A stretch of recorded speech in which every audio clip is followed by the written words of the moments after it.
Hello everyone, welcome to the College Point. As we completed with the Arthashastra concept in the previous video, if you have not viewed it right now, so you can go to the video section and there you can find all the videos, important videos related to IKS into that channel's video section.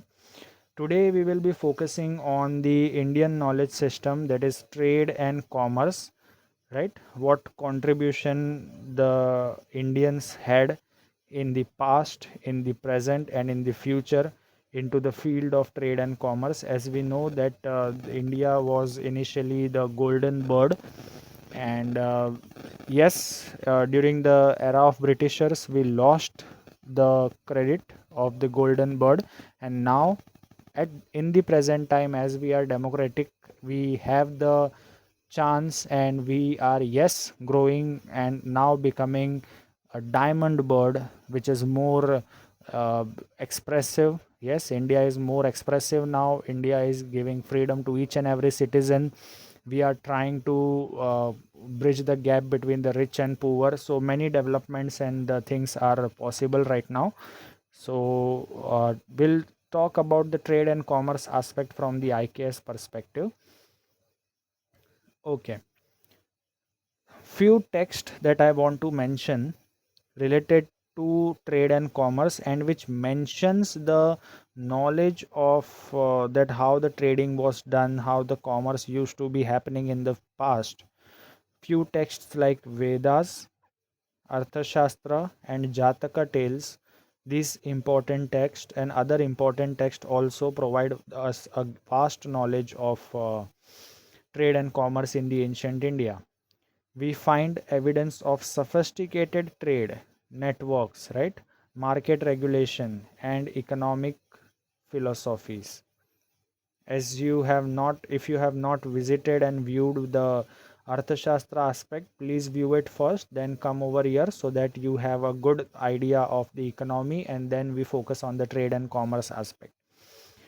Now we will see one by one the features of ancient Indian trade and commerce. There we had a strong network of merchants, traders, and artisans. Evidence of trade association.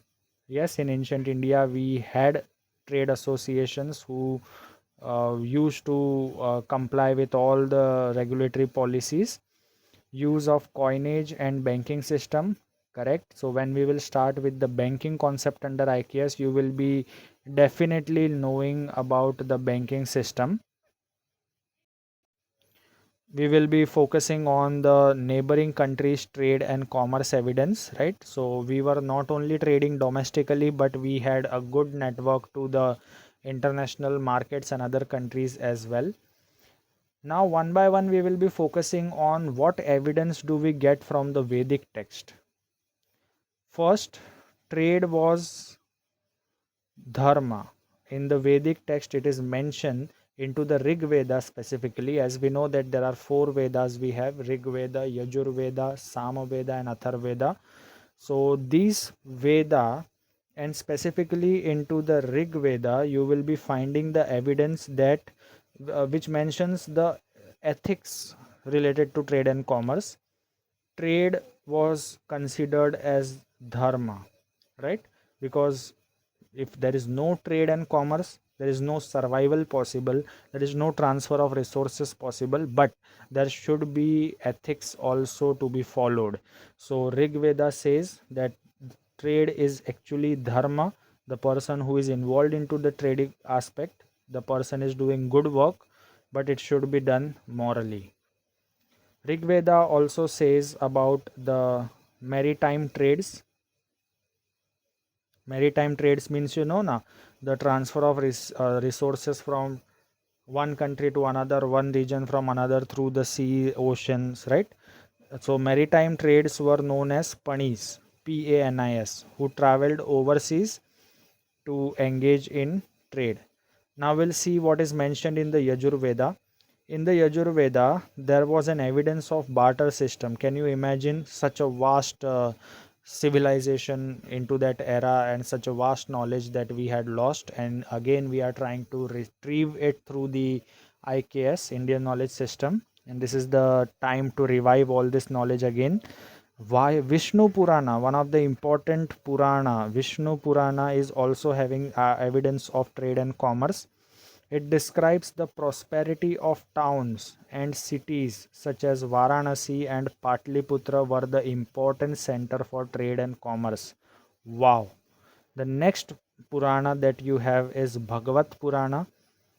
It provides the evidence of gold, horse, spice, and textile trading, and it also mentions fair trade concept, and the one who doesn't follow, there is also a mention of punishment to those people. Next concept you will be finding of trade and commerce evidence is in the Arthashastra book. Here, government appointed officials, and those officials were known as Panyadhyaksha. Panyadhyaksha, who regulated what they used to regulate. They used to regulate the price in the market. They used to have a check on the quality of the commodity to be traded, and they also used to have knowledge of taxation and applying taxation for the benefit of the society as well as for the governance administration. Also has an evidence of exports to Persia. Can you imagine? We had a good trading network with the outer part of the world, other part of the countries, right? Like Persia, Rome, right? Role of Shreni in the Ayurveda, Arthashastra, sorry, there is also a mention of Shrenis. Shrenis were the people were having some judicial power, right? So the ruler has given some judicial power to them. What is their work? They regulated merchants, right? Ensuring fair wages and standards of fair measurement. So, all this judicial power and solving out the crisis was the work of the Shrenis. Now, we'll talk about Sangam literature, which is actually a Tamilian text. It describes about the port of Pattanipalli, Puhar, right, which is in the modern day Kaveri Pattinam. It talks about the port, and as we know that majority of the goods were traded through the ocean, through the marine maritime system. So Sangam literature gives you an idea of the important port, that is Kaveri Pattinam. Next you have Silapattikaram. It mentions about wealthy merchants who were patrons of temples and sponsors of public works. Wow, the excellent knowledge that we had and we are getting through this channel and through the IKS perspective, right? Silapattikaram talks about the wealth management, and as we know that in the ancient India, temples were the center not only for the spiritual aspect, but they were centers for the purpose of lending and borrowing of money also. So it temples were actually bridging the gap between the lenders and the borrowers, right? So all these things we will be learning when actually we will be learning about banking concept from the IKS perspective. In the text of Brihaspati and Narada Smriti, there is a mention of contracts and business ethics. Okay, so these were the prominent books and prominent discovery which explains about the trade and commerce into the ancient India. Now we will be focusing on the different routes. The three important routes, the very famous routes are Silk Route, Spice Route, and Maritime Route. These three routes we will be learning in detail, but now we will be learning about the important exports and imports, the export and imports of what things we used to import and what things we used to export. So the first is spices. Yes, India was a dome where majority of the good quality spices were to be transferred, exported from one country to another. Yes, we had a good knowledge of textiles and we used to export the gems as well. And this was the reason that Britishers, Dutch, Portuguese, Mughals, they were attracted, and this was the center through which we can say that India is the was the golden bird. Correct. the variety of everything, not related and restricted to it, but yes, beyond this also we had a vast knowledge of vast resources available. When it comes to import, we used to import gold, we used to import crude oils and all, we used to import the ores of some metal, and we used to also import the luxury item which we were not making, but it was available to the other countries as well, luxury items for the show off and to showcase the rich prosperity, etc. We also used to export the pepper, which was known as black gold. And as we know, Varanasi and Madurai was famous for producing high quality fabrics. Muslin, it is a delicate cotton fabric from Bengal. Calico, printed cotton fabric from Calicut. Silk, major producer was India during Gupta period. And when it comes to diamond, Golconda mines in South India exports, we exported diamonds and gems to Europe, Rome, and the Central Asia. Sapphires, rubies, and pearls, which we used to extract. Sapphire is prominently found in the region of Kashmir, rubies into the Burma, that is Myanmar, and pearls we used to find from the Gulf of Mannar, Tamil Nadu, and the country Sri Lanka. Steel, when it comes to metal, right, in ancient India, were having Indians were having the knowledge of making or converting iron into the non-rustable component, that is steel, and which is much solid and much better as compared to the iron. So which type of steel, high quality type of steel, which was known as woods steel, were exported from India to all across the world. India and China were the oldest and largest producer of rice. India is famous for the variety of pulses and cereals as well. Jaggery, India was the earliest producer exporter to Persia and Arabs. And India's major supplier of ivory was a major supplier of ivory to Egyptians, Greece, and the Roman countries. When it comes to livestock, horses, India was the importer from Central Asia to Arabian, right?